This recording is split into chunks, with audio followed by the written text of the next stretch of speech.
অম্বিকানগরের রাজবাড়ী দুর্গাপুজো আজ মহাষ্টমীর সন্ধিক্ষণে গর্জে উঠল কামান। জানান দিল বাঁকুড়ার অম্বিকানগরের রাজবাড়ির প্রাচীন ঐতিহ্য। এমনই চিত্র দেখা গিয়েছিল গতকাল অষ্টমীর দিনে। যুগের আমোদ থেকে নিয়মে আজ রাজা নেই রাজত্ব, কিন্তু নিয়মে হারিয়ে যায়নি দুর্গাপুজো। প্রাচীন নিয়ম মেনে মহাষ্টমীর সন্ধিক্ষণে দেবী দুর্গার পুজো হয়। সেই থেকেই আজও প্রাচীন ঐতিহ্যের পুজো বহন করে চলেছেন অম্বিকানগর রাজ পরিবারের বর্তমান সদস্যরা। সেই প্রাচীন নিয়ম আর ঐতিহ্য মেনেই দেবী দুর্গার মহা অষ্টমীর সন্ধিক্ষণে তপধ্বনি ধ্বনিত হলো। বাঁকুড়া কুমারী নদী তীরে অম্বিকানগরের সেই রাজপ্রাসাদ আজ পরিণত হয়েছে ধ্বংসস্তূপে। আগাছা ঢেকে গেছে রাজবাড়ি। শুধু অগ্নিযুগের মহান বিপ্লবীদের ঐতিহ্যবাহী স্মৃতি নিয়ে অম্বিকানগরের বুকে টিকে রয়েছে এখনো 450 বছরের প্রাচীন দুর্গাপুজো। দেখুন।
রাজবাড়ির এই পূজা বহু দিনের ঐতিহ্যবাহী পূজা।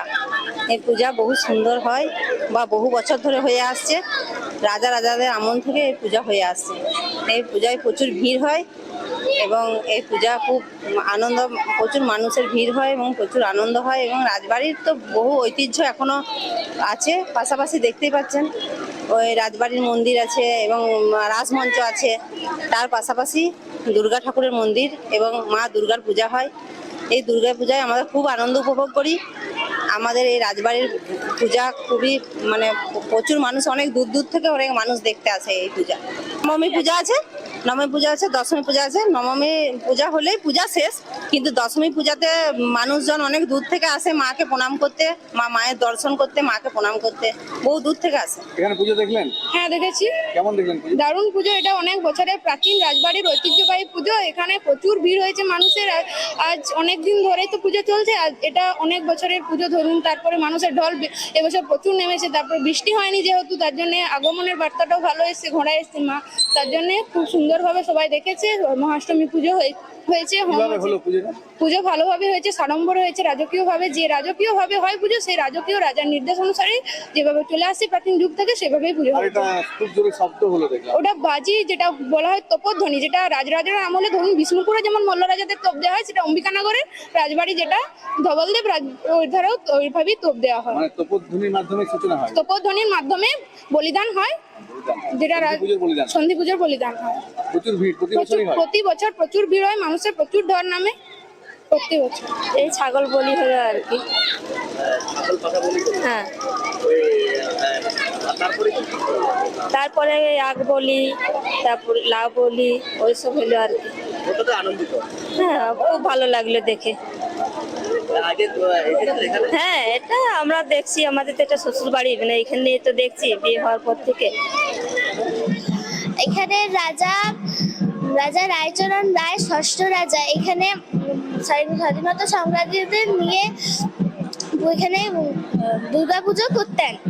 এবং সেই স্বাধীনতা সংগ্রামী হলো ক্ষুদিরাম বসু, বারিন ঘোষ, প্রফুল্ল চাকিদের নিয়ে এখানে আসতেন এবং পুজো করতেন। যারা আসতো এখানে পুজোতে, শুনেছো?